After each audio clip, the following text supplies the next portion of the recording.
Hello दोस्तों, नमस्कार। आप सभी का स्वागत है मेरा एक नया वीडियो में। आप लोगों के लिए मैं बहुत ही खास टॉपिक लेकर आई हूँ। आज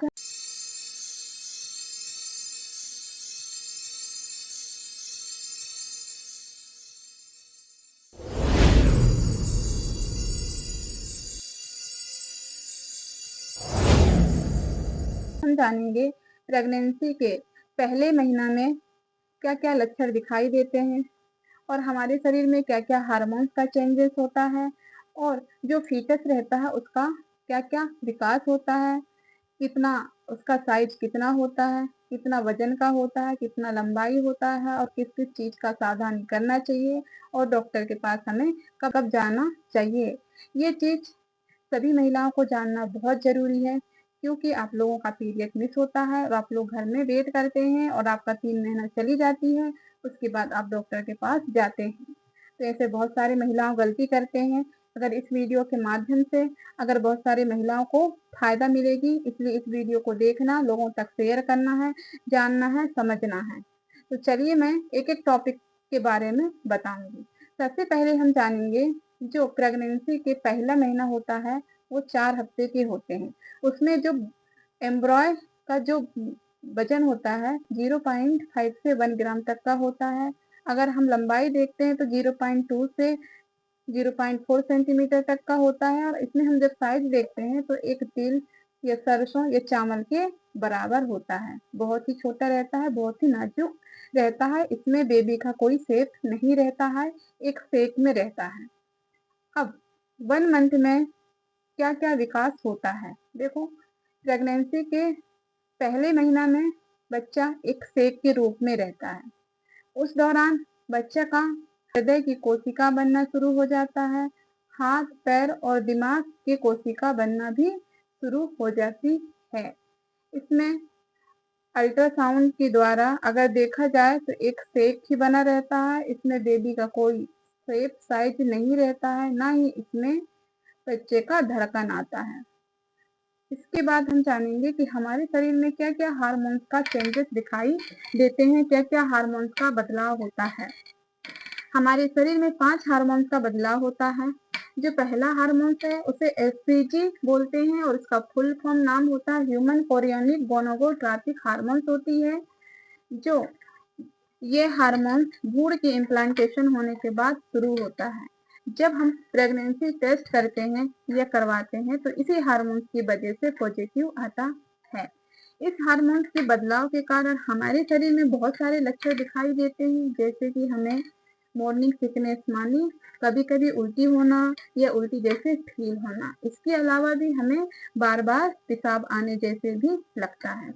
इसके बाद आता है हमारी जो हार्मोन्स होता है उसे हम प्रोजेस्टेरोन हार्मोन्स कहते हैं। इस प्रोजेस्टेरोन हार्मोन्स का मेन योगदान होता है जो हमारे यूट्रस में जो एंडोमेट्रियम लेयर होता है उसको वो मोटा और स्ट्रॉन्ग बनाता है। इसी एंडोमेट्रियम में जो फीटस होता है वो चिपक के रहता है। इस हार्मोन के बदलाव के कारण जैसे हमारे पेट में गैस बनती है, कॉन्स्टिपेशन होता है और हमें थकान भी महसूस होती है। इसके अलावा हम जानेंगे एस्ट्रोजन हार्मोन। एस्ट्रोजन हार्मोन का योगदान होता है ब्लड सप्लाई को बढ़ाता है, जिसके कारण हमारे स्तनों में भारीपन फील होता है, निप्पल होते हैं वो संवेदनशीलता होता है।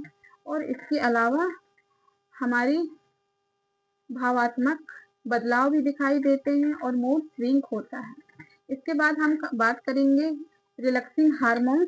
रिलैक्सिंग हार्मोन का योगदान होता है हमारे जो शरीर होता है उसको लचीला बनाता है, जिसके कारण हमें हमारे पेल्विक में बहुत सारे चेंजेस दिखाई देते हैं। इसके बाद भी एक और हार्मोन है जिसे हम प्रोलैक्टिन हार्मोन कहते हैं।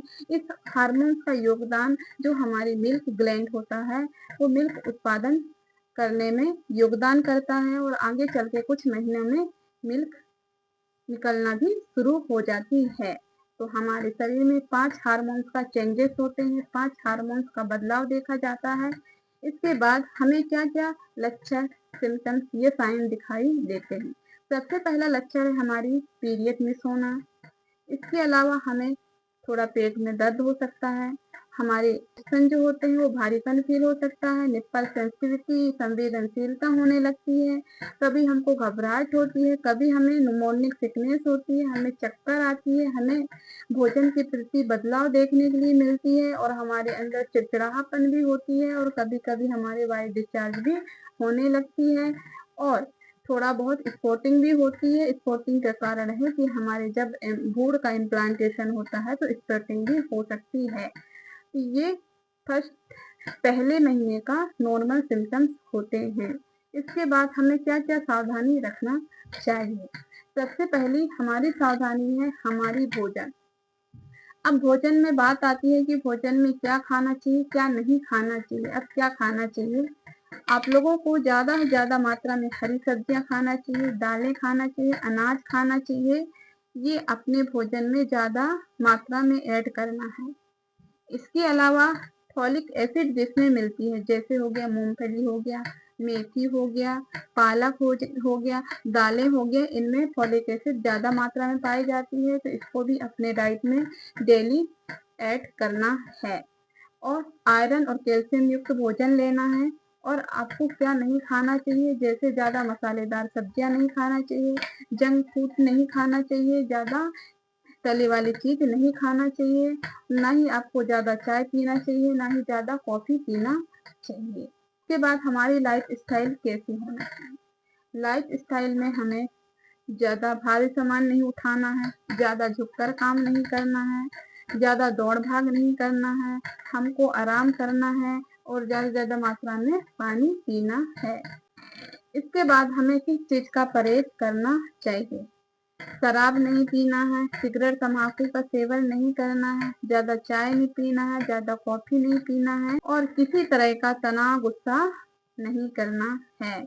इसके बाद हमारी मानसिक स्वास्थ्य के बारे में भी जानना चाहिए। हमें हमेशा पॉजिटिव सोचना है, मेडिटेशन करना है और डॉक्टर के पास कब जाना चाहिए दिखाने के लिए? डॉक्टर के पास आपकी पीरियड जैसी ही मिस होती है, उसी दौरान आपको एंटीनेटल चेकअप के लिए जाना है और डॉक्टर के बिना बताए कोई मेडिसिन नहीं लेना है जब तक आपको डॉक्टर एडवाइस नहीं करते हैं। वैसे तो डॉक्टर फॉलिक एसिड और कैल्शियम का टैबलेट ही आपके लिए एडवाइस करते हैं। इसके अलावा अपने मन से कोई टैबलेट नहीं लेना है, क्योंकि प्रेगनेंसी जो पहला महीना बहुत ही नाजुक अवस्था होता है, इसलिए हमको बहुत सारी सावधानी रखने की ज़रूरत पड़ती है।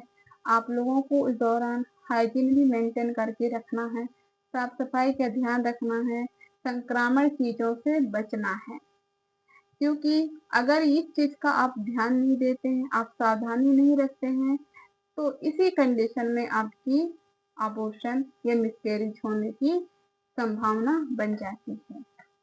आई होप कि आप लोगों को वीडियो बहुत ही विस्तार से समझ में आया होगा। तो वीडियो को ज़्यादा से ज़्यादा लोगों तक शेयर करना, एक लाइक करना, एक कमेंट करना, है ना?